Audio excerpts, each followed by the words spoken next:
नमस्कार दोस्तों, मेरे चैनल रश्मि हिंदी कहानियाँ में आप सभी का स्वागत है।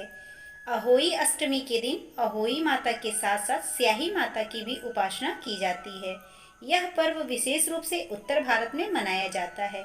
यह व्रत कार्तिक माह के करवा चौथ के चौथे दिन और दीपावली से 8 दिन पहले किया जाता है। इस बार अहोई अष्टमी का व्रत 5 नवंबर रविवार को रखा जाएगा। अहोई अष्टमी कार्तिक मास के कृष्ण पक्ष की अष्टमी तिथि को मनाया जाता है। इस दिन माताएं अपने पुत्रों की दीर्घायु के लिए व्रत रखती हैं और तारों की छांव में व्रत का पालन करती हैं। अहोई अष्टमी व्रत एक माँ का अपने पुत्र के प्रति प्रेम को दर्शाता है। इस दिन माताएं अपने पुत्र की रक्षा के लिए निर्जला व्रत का पालन करती हैं, जबकि निसंतान महिलाएं भी पुत्र कामना के लिए यह व्रत रखती हैं। इस बार व्रत अहोई अष्टमी का 5 नवंबर रविवार को पड़ रहा है। उदया तिथि के अनुसार अहोई अष्टमी 5 नवंबर को मनाई जाएगी।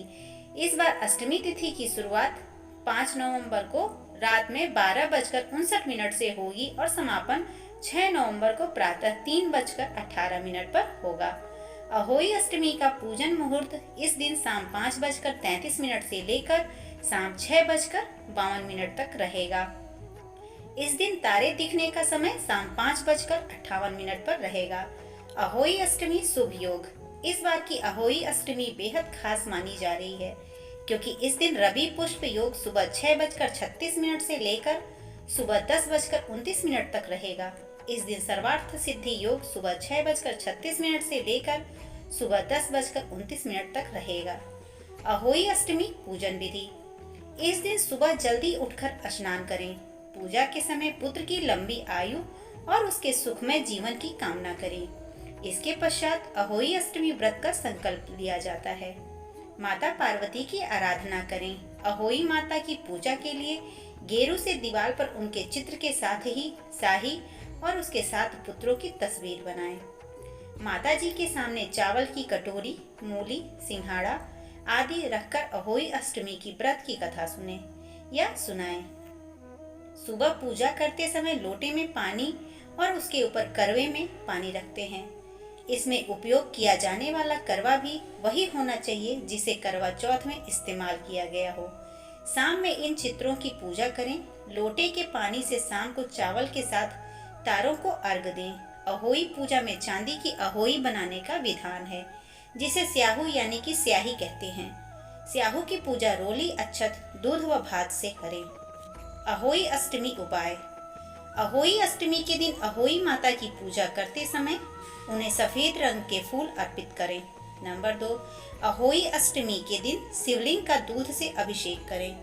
माता पार्वती और भगवान शिव की पूजा करें। इस उपाय को आप अहोई अष्टमी से लेकर भाई दूज तक कर सकती हैं। नंबर 3, अहोई अष्टमी के दिन अहोई माता को सिंदूर अर्पित करें। इस उपाय को करने से संतान सुख की प्राप्ति होती है। नंबर 4, अहोई अष्टमी के दिन अहोई माता को सिंदूर अर्पित करें। इस उपाय को करने से संतान की सुख प्राप्ति होती है और उसकी आयु दीर्घ होती है। अहोई अष्टमी की कथा इस प्रकार है। एक समय की बात है, किसी गांव में एक साहूकार रहता था। उसके 7 बेटे थे। दीपावली से पहले साहूकार की पत्नी घर की पुताई करने के लिए मिट्टी लेने खदान गई। वहां वह कुदाल से मिट्टी खोदने लगी। देवयोग से साहूकार की पत्नी उसी स्थान पर एक स्याही की मां थी, जहां वह अपने बच्चों के साथ रहती थी। अचानक कुदाल साहूकार की पत्नी के हाथों स्याही के बच्चे को लग गई, जिससे उस बच्चे की मृत्यु हो गई। स्याही के बच्चे की मौत का साहूकारनी को बहुत दुख हुआ, परंतु वह अब भी क्या कर सकती थी। वह पश्चाताप करती हुई अपने घर लौट आई। कुछ समय बाद साहूकारनी के एक बेटे की मृत्यु हो गई। इसके बाद लगातार उसके 7 बेटों की मौत हो गई। इससे वह बहुत दुखी रहने लगी। एक दिन उसने अपनी एक पड़ोसी को स्याही के बच्चे की मौत की घटना सुनाई और बताया कि उसने जानबूझकर कभी कोई पाप नहीं किया। यह हत्या उससे गलती से हुई थी, जिसके परिणाम स्वरूप उसके 7 बेटों की मौत हो गई।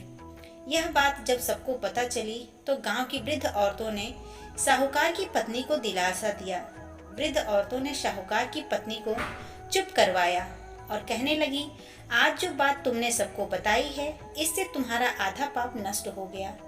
इसके साथ ही उन्होंने साहूकारनी को अष्टमी के दिन अहोई माता तथा स्याही और स्याही के बच्चों का चित्र बनाकर उनकी आराधना करने को कहा। इस प्रकार क्षमा याचना करने से तुम्हारे सारे पाप धुल जाएंगे और कष्ट दूर हो जाएंगे। साहूकार की पत्नी उनकी बात मानते हुए कार्तिक मास की अष्टमी को व्रत रखने लगी और तथा विधि पूर्वक पूजा कर क्षमा याचना की। इसी प्रकार उसने प्रतिवर्ष नियमित रूप से इस व्रत का पालन किया, जिसके बाद उसे 7 पुत्र रत्नों की फिर से प्राप्ति हुई। तभी से अहोई व्रत की परंपरा चली आ रही है। प्रिय दोस्तों, आज की वीडियो में बस इतना ही। हमारे द्वारा दी गई शास्त्रों अनुसार जानकारी आपको अच्छी लगी हो तो वीडियो को लाइक, शेयर एंड सब्सक्राइब और कमेंट बॉक्स में अहोई माता की जय अवश्य लिखें। वीडियो देखने के लिए आप सभी का बहुत बहुत धन्यवाद।